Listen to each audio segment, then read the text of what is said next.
My name's Rich Downs, 570 Ackerman. I'd just like to throw out some information. I've been in the water business 25 years. I worked for Suez, previously United Water. We've had contacts with Ridgewood Water. There's a number of pieces of information that people need to know.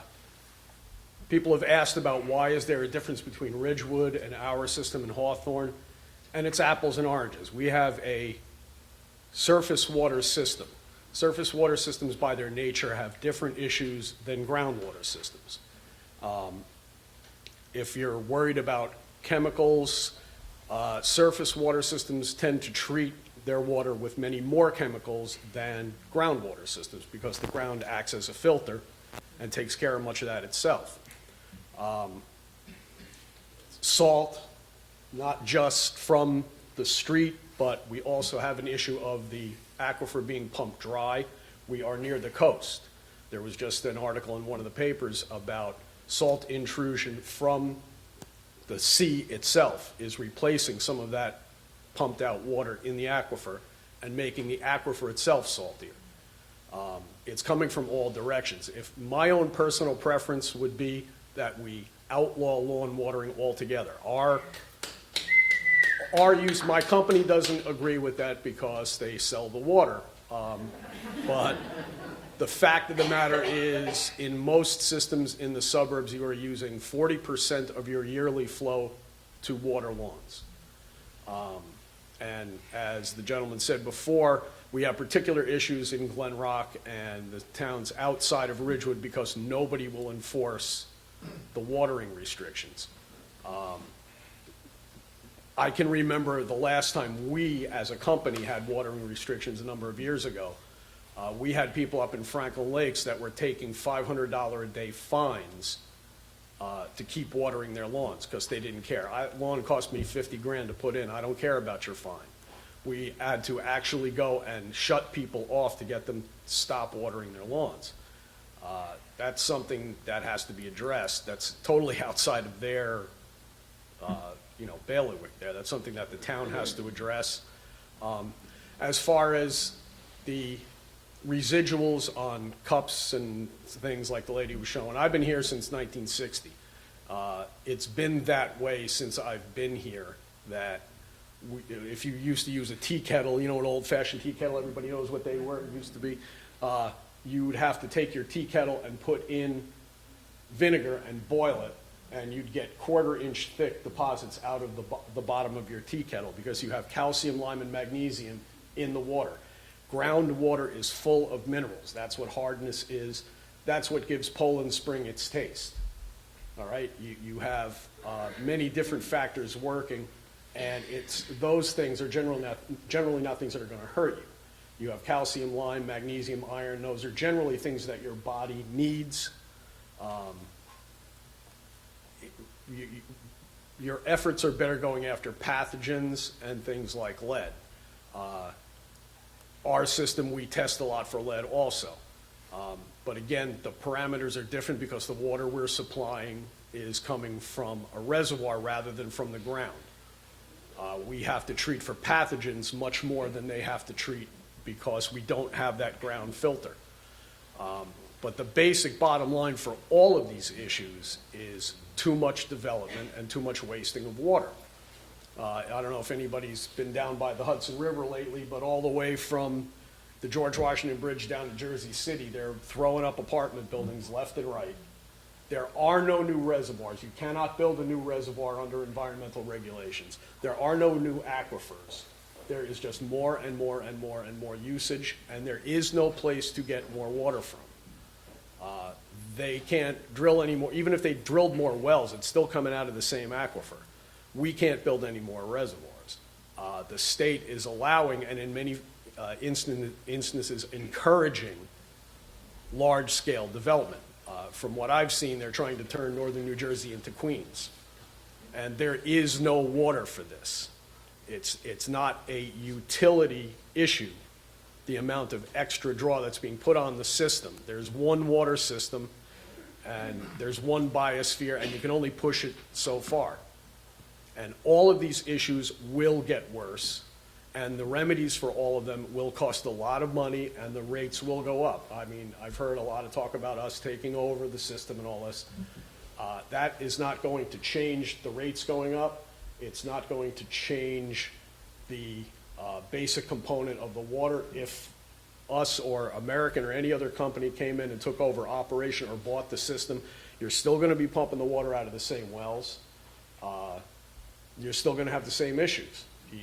As long as we keep using too much of the resource and keep building more and more and more, all of these issues are going to get worse, and there's nothing any utility is going to be able to do about it. And as far as the number of things that are tested, I mean, you could theoretically test for 1 million different things. I mean, the chemical books have, I don't know, 4 or 5 million different compounds in them.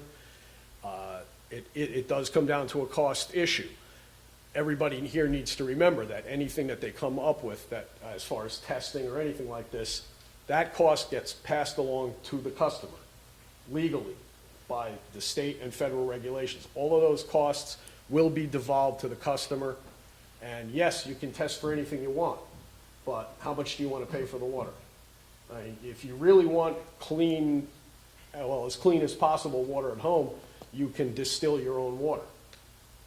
Even distillation leaves byproducts in the water.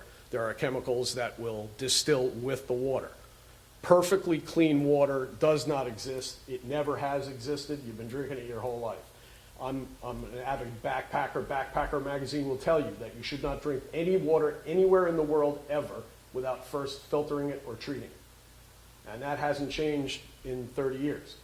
And it's been that way forever. And water utilities are charged with delivering a potable product. Potable does not mean perfect. There is no such thing as perfect. Perfect water does not exist. Just like perfect drivers don't exist.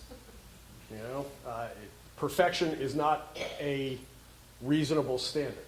The state and federal government set up reasonable standards, and they adjust those standards over time due to new information. I mean, there's a standard on arsenic. To go to your point about private companies buying up or taking over public utilities, most of that has nothing to do with what we were talking about. It has to do with the cost of complying with new federal and state regulations. When you have a system that only has a couple of thousand connections in it, it becomes very hard for a small system to pay the cost of compliance. My company has hundreds of thousands of connections. We can devolve that cost, and again, like they were saying, it's a central pumping system. So to put those things in place in one spot is much less expensive than it is to put it in 40 spots. And a lot of things, like everything else in life, comes down to the cost. And that's just something that you should keep in mind. And nobody's out there trying to poison anybody. And all of the utilities are doing the best they can with what they have. Rate structures are also controlled to a large extent by the state. We could go and do a lot more than what we're doing right now. The state sets our rate base. So we can't just say we're going out and we're testing for all of this stuff and here's the bill.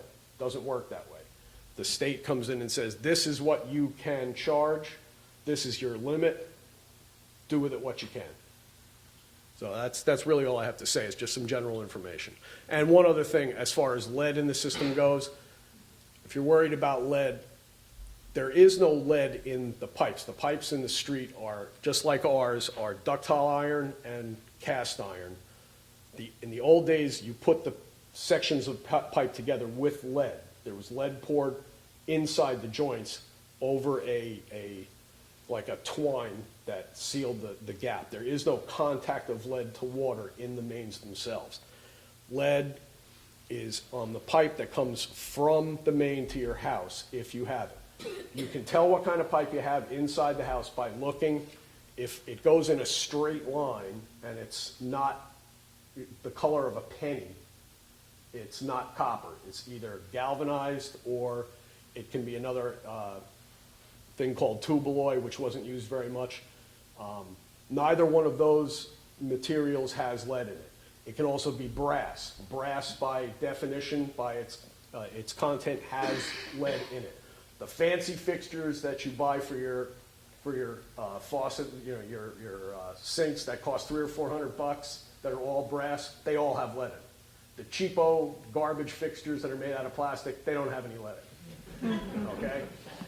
If your house has copper piping that was put together before 1999, you have lead there, because the old solder was all lead. They changed that standard in 1999. If you've done anything after 99, you don't have lead. It's pretty straightforward. If you have copper, there are other issues with copper.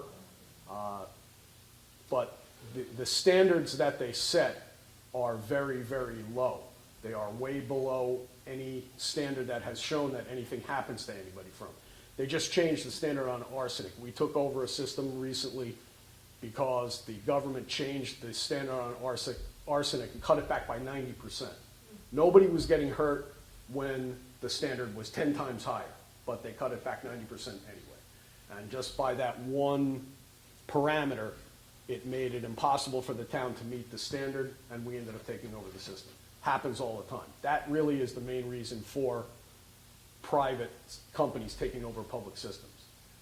The towns don't want to sell their systems in general. I'm not going to speak for you people, but they don't want to, and in many cases we do public-private partnerships. We run 8 of the 10 biggest public-private partnerships in the country, and they retain ownership. They bring us in to run it on a contract basis, or American Water or any of the other big companies.